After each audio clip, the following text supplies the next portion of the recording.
메란야담에 오신 걸 환영하옵니다. 구독과 좋아요 부탁드리며 이야기를 올리겠사옵니다.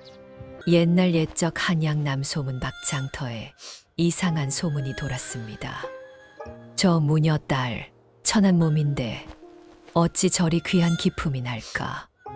말씨며 걸음걸이가 예사롭지 않다니까. 마치 궁궐 나인 같다고. 사람들이 수군대는 여인은 떠돌이 무녀 할멈의 곁을 지키는 연초라는 처자였습니다. 21살의 젊은 나이에 보통 처자들과는 다른 단정한 자태를 지녔지요. 연초는 자신이 누구인지 전혀 기억하지 못했습니다. 할멈이 강가에서 죽어가던 자신을 주워 살렸다는 말만 들었을 뿐이지요.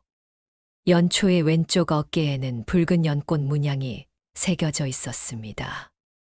하지만 그것은 늘 옷으로 가려져 있어 할멈 외에는 아무도 보지 못했지요. 연초에게는 남에게 말하지 못할 비밀이 하나 있었습니다. 가끔씩 눈앞에 이상한 장면들이 스쳐 지나가는 것이었지요. 칼끝이 번쩍이는 모습, 누군가 울부짖는 소리, 무너져 내리는 대문, 마치 아직 일어나지 않은 일들을 보는 것 같았습니다. 처음에는 그저 꿈인 줄 알았습니다. 하지만 연초가 본 장면들은 하나둘씩 현실이 되었지요. 장터에서 다툼이 일어나기 전날 연초는 피 묻은 칼을 보았습니다. 그리고 다음 날 정말로 그 자리에서 싸움이 벌어졌지요. 할멈는 그 사실을 알고 몹시 두려워했습니다. 연초야, 절대로 내가 무엇을 보는지 남에게 말해서는 안 된다. 왜요, 할멈?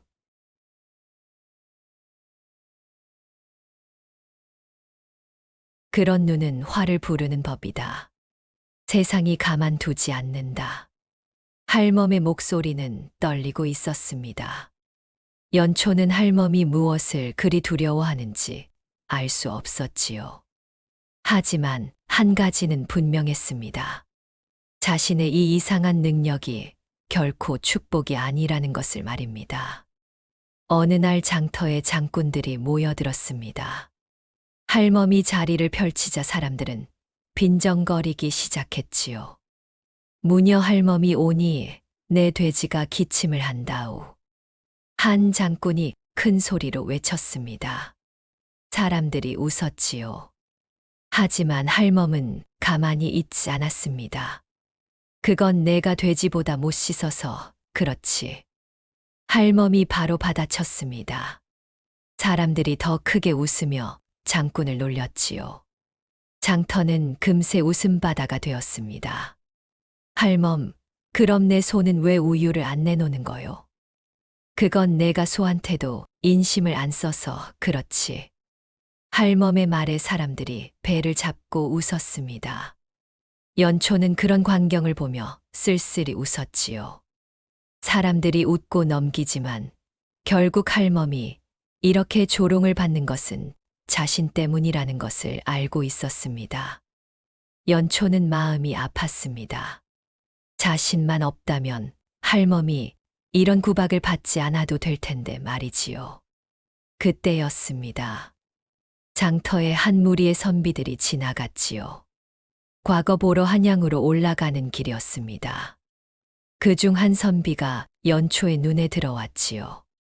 단정한 갓에 깨끗한 도포를 입은 서한이라는 선비였습니다. 서한은 걸음걸이부터 남달랐지요.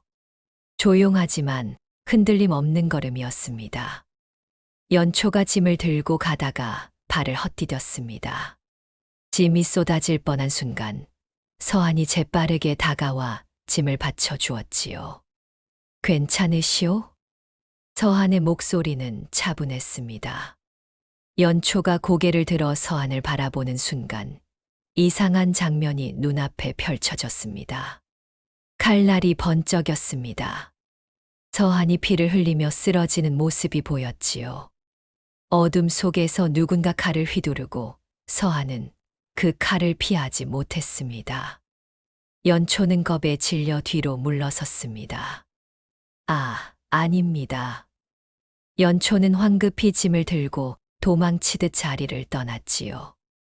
서한은 알 수 없는 불길함을 느꼈지만 곧 동료들을 따라 길을 떠났습니다. 며칠 후였습니다. 더운 여름날 연초는 장터 뒤편 우물가에서 땀에 젖은 옷을 벗어 빨래를 했지요. 그때 마을 아낙네 하나가 우물가로 왔습니다. 연초는 미처 알아채지 못하고 옷깃을 내렸지요.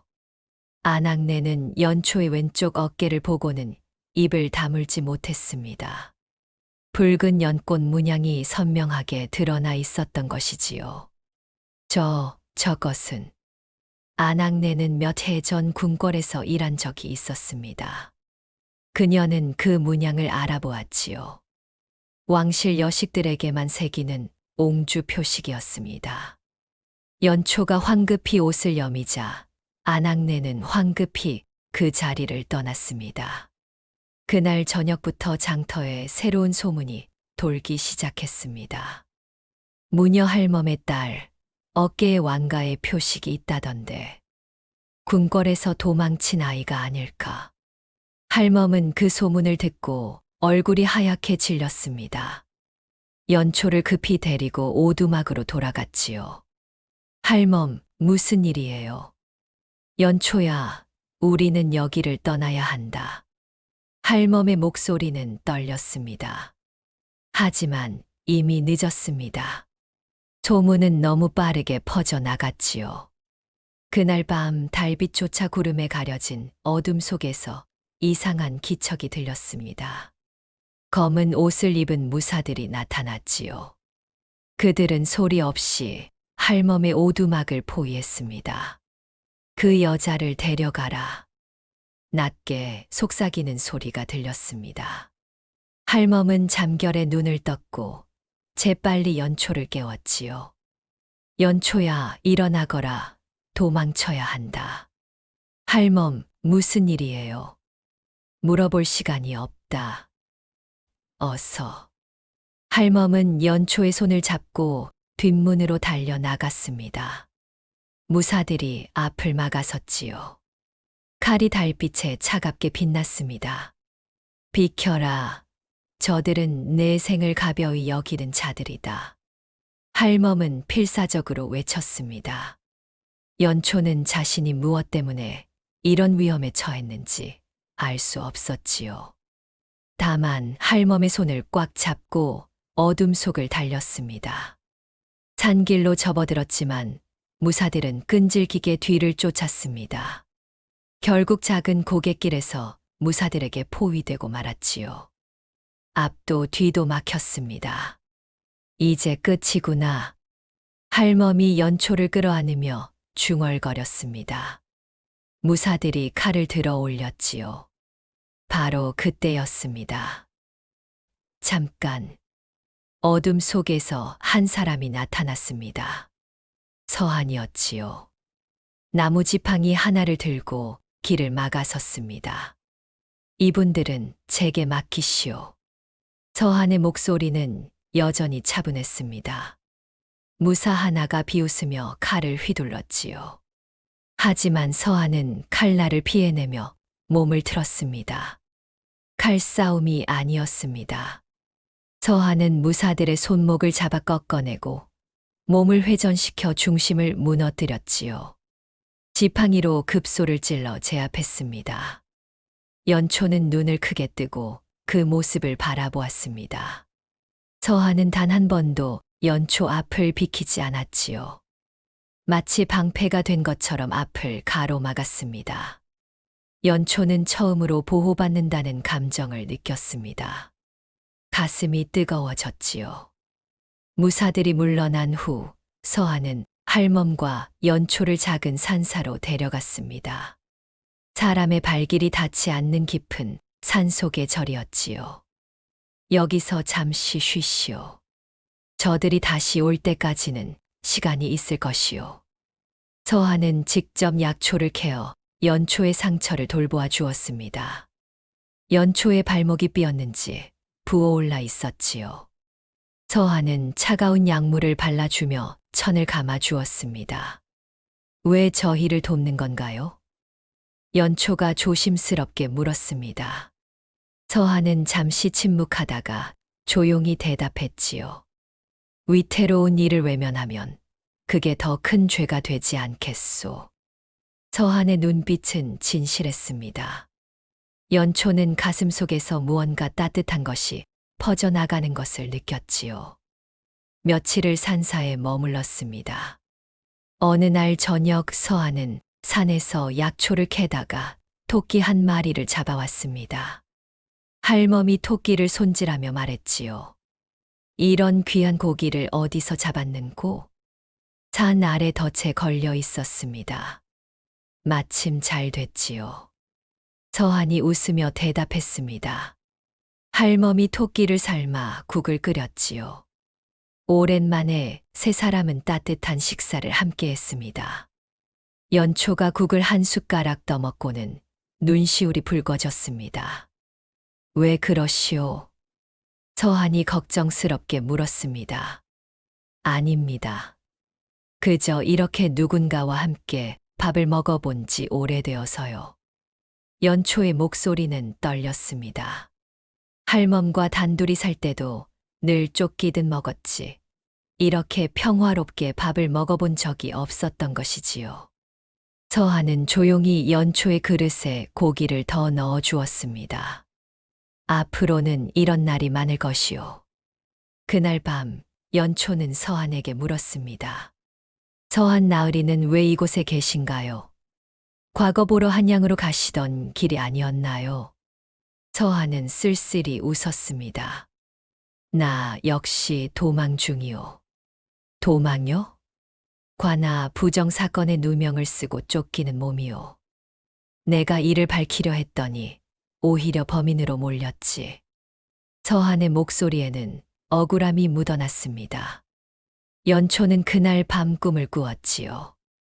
꿈속에서 한 남자가 서한을 뒤에서 조종하는 모습이 보였습니다. 그 남자가 진짜 범인이었지요. 연초는 아침에 일어나 서한에게 말했습니다. 서한 나으리, 제가 본 것이 있습니다. 키 큰 남자가 붉은 옷을 입고 관아의 장부를 불태우는 모습을요. 서한은 놀라며 연초를 바라보았습니다. 그 남자의 얼굴을 보았소. 왼쪽 눈 밑에 점이 있었습니다. 서한의 얼굴이 굳었습니다. 그 특징은 관아의 이방과 일치했지요. 서한은 연초가 무언가 특별한 능력을 가졌다는 것을 깨달았습니다. 그 무렵 한양 궁궐에서는 은밀한 일이 벌어지고 있었습니다. 왕이 비밀리에 명을 내렸지요. 실종된 옹주를 찾으라. 살아있든 죽어있든 찾아내라. 하지만 밖으로는 그저 궁녀 한 명이 실종되었다는 소문만 퍼졌습니다. 아무도 진실을 알지 못했지요. 태후는 침전에서 차갑게 웃었습니다. 아직도 그 아이가 살아있단 말이냐? 태후마마, 어느 무녀가 그 아이를 데리고 도망쳤다는 소문이 있사옵니다. 장터에서 어깨의 표식이 목격되었다 하옵니다. 찾아내어라. 이번에는 반드시 끝을 내야 한다. 태후의 눈빛은 차갑고 날카로웠습니다. 태후는 상궁을 불렀지요. 전비가 낳은 그 아이는 태어날 때부터 불길했다. 붉은 표식이 있다고 했지. 그러하옵니다, 마마. 그 표식을 가진 자는 왕실에 재앙을 부른다는 예언이 있었다. 그래서 내가 제거하려 했건만. 태후의 얼굴이 일그러졌습니다. 사실 그것은 거짓 예언이었지요. 태후가 무당을 매수해 퍼뜨린 소문이었습니다. 전비의 딸을 없애기 위한 구실이었지요.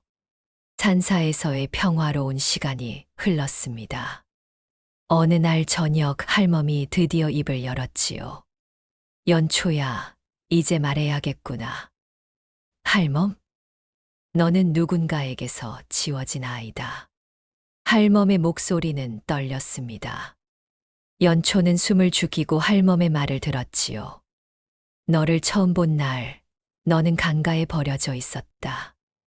아직 숨이 붙어 있었지만 곧 죽을 것 같았지. 나는 너를 안고 도망쳤다. 왜 제가 버려진 건가요? 그것은 아직 말할 수 없구나. 할멈은 끝까지 연초의 출생을 말하지 않았습니다. 다만 누군가 강력한 힘을 가진 자들이 연초를 없애려 했다는 것만 알려주었지요. 연초는 더욱 혼란스러워졌습니다. 자신이 대체 누구이기에 이런 일을 겪어야 하는지 알 수 없었지요. 며칠 후 서한은 우연히 연초가 약초를 다리며 옷을 걷어 올리는 모습을 보게 되었습니다. 어깨에 붉은 연꽃 문양이 드러났지요. 서한은 깜짝 놀랐습니다. 그 문양은 예전에 서책에서 본 적이 있었습니다. 왕실 여식에게만 새기는 옹주 표식이었지요. 서한은 그 사실을 연초에게 말하지 않았습니다. 연초가 더 불안해질까 두려웠기 때문이지요. 하지만 서한의 마음 속에는 의문이 커져갔습니다. 연초는 대체 누구인가? 그날 밤 연초는 끔찍한 꿈을 꾸었습니다. 장례를 치르는 전비의 모습이 보였습니다. 궁녀들이 울고 있었지요. 태후가 차갑게 내려다보고 있었습니다. 작은 아이가 별궁에 갇혀 있었습니다. 시녀들이 그 아이에게 약을 먹이려 했지요. 아이는 울부짖었습니다. 붉은 비녀가 바닥에 떨어졌습니다. 연초는 비명을 지르며 깨어났습니다. 온몸이 땀으로 젖어 있었지요. 할멈, 할멈. 할멈이 달려왔습니다. 연초는 떨리는 목소리로 물었지요. 제가 누구였나요? 할멈은 더 이상 숨길 수 없다는 것을 깨달았습니다. 눈물을 흘리며 말했지요. 너는 전비의 딸이다. 궁이 가장 두려워하는 옹주였지. 연초는 그 말을 듣는 순간 모든 것이 무너지는 것 같았습니다. 자신이 궁궐에서 태어났다는 것, 그리고 버려졌다는 것을 말이지요. 왜요? 왜 저를 버린 건가요? 할멈은 떨리는 목소리로 모든 것을 털어놓았습니다. 전비께서 돌아가시고 내게 무병이 발병했다. 태후께서는 불길한 피라며 너를 제거하려 했지. 아무도 너를 지켜주지 않았다. 나는 너를 빼내는 수밖에 없었다. 제가 태어나서부터 버려질 운명이었나요? 연초의 목소리는 절망으로 가득했습니다. 서한이 다가와 연초의 어깨를 잡았지요. 그건 내 잘못이 아니오. 세상이 잘못된 것이지. 서한의 목소리는 단호했습니다. 연초는 처음으로 자신의 편이 되어주는 사람을 만났다는 것을 깨달았습니다. 하지만 평화는 오래 가지 않았습니다. 산사를 떠나 남쪽으로 향하던 중 작은 마을을 지나게 되었지요. 마을 사람들은 세 사람을 따뜻하게 맞아주었습니다. 어디서 오신 분들이요? 마을 이장이 물었습니다. 서한이 대답했지요. 한양에서 왔습니다. 잠시 쉬었다 갈 수 있겠습니까? 그러시오. 마침 빈집이 하나 있으니 거기서 쉬시오. 마을 사람들의 순박한 정에 연초는 마음이 따뜻해졌습니다. 하지만 그날 밤 연초는 또다시 불길한 장면을 보았지요. 마을에 불이 나고 사람들이 비명을 지르는 모습이었습니다. 연초는 서한에게 급히 말했습니다. 서한 나으리, 우리가 여기 있으면 마을 사람들이 위험합니다. 무슨 말이오? 제가 본 것이 있습니다. 마을의 불이 우리를 쫓는 자들이 마을을 불태울 것 같습니다. 서한은 연초의 말을 믿었습니다. 세 사람은 밤중에 조용히 마을을 떠났지요. 마을 이장에게 쪽지 하나만 남기고 말입니다. 은혜에 보답하지 못해 죄송합니다. 저희가 있으면 마을이 위험할 것 같아 떠납니다. 다음 날 새벽 태후의 무사들이 마을에 들이닥쳤습니다. 하지만 세 사람은 이미 떠난 뒤였지요. 무사들은 빈손으로 돌아갔고 마을은 무사했습니다. 이장은 쪽지를 읽으며 고개를 끄덕였습니다. 참으로 의로운 분들이로구나. 태후 측근의 무사들이 다시 추격을 시작했습니다. 이번에는 더 많은 숫자였지요. 세 사람은 산을 넘고 강을 건너며 도망쳤습니다. 어느 날 강가에서 연초가 넘어졌습니다. 발목을 다친 것이지요. 서한은 연초를 업었습니다. 제가 걷겠습니다. 서한 나으리가 무거우실 텐데. 괜찮소. 내가 데려가겠소. 서한은 연초를 업고 산을 올랐습니다. 할멈도 지쳐서 헉헉거렸지요. 하지만 세 사람은 포기하지 않았습니다. 산등성이에 올랐을 때 무사들이 다시 나타났습니다. 이번에는 놓치지 마라. 무사들이 외쳤습니다. 서한은 연초를 내려놓고 앞으로 나섰지요. 뒤로 물러서시오. 서한은 칼을 들지 않았습니다. 다만 몸으로 막아냈지요. 무사의 칼을 피해내고 손목을 잡아 꺾고 몸을 회전시켜 중심을 무너뜨렸습니다. 이것은 죽이기 위한 싸움이 아니었습니다. 지키기 위한 싸움이었지요. 연초는 서한의 뒷모습을 보며 눈물을 흘렸습니다. 자신을 위해 목숨을 거는 사람이 있다는 것이 믿기지 않았지요. 할멈은 연초를 끌고 뒤로 물러났습니다. 무사들이 뒤를 쫓았지요. 서한이 그들을 막아섰습니다. 이분들은 제가 지키겠소. 서한의 목소리는 흔들리지 않았습니다. 산을 넘고 골짜기를 건넜습니다. 무사들은 끈질기게 뒤를 쫓아왔지요. 결국 작은 마을 어귀에서 다시 포위되었습니다. 서한은 숨을 헐떡이며 연초 앞을 지켰습니다. 할멈은 지쳐서 주저앉았지요. 연초야. 서한이 돌아보며 말했습니다. 이제 궁과 인연을 끊고 남쪽으로 가시오. 내가 함께 하겠소. 연초는 눈물을 흘리며 고개를 끄덕였습니다. 두 사람의 마음이 처음으로 분명히 닿는 순간이었지요. 네, 함께 가겠습니다. 무사들이 다시 몰려들었습니다. 서한은 마지막 힘을 다해 싸웠지요. 죽이기 위한 싸움이 아니라 지키기 위한 싸움이었습니다. 몸을 회전하고 손목을 꺾고 창날을 피해내며 서한은 절대로 연초 앞을 비키지 않았습니다. 할멈은 마지막 힘을 다해 무사들의 길목을 막았지요. 저 아이는 더는 그대들의 것이 아니다. 할멈의 외침이 산속에 울려 퍼졌습니다. 그때 멀리서 말발굽 소리가 들렸습니다.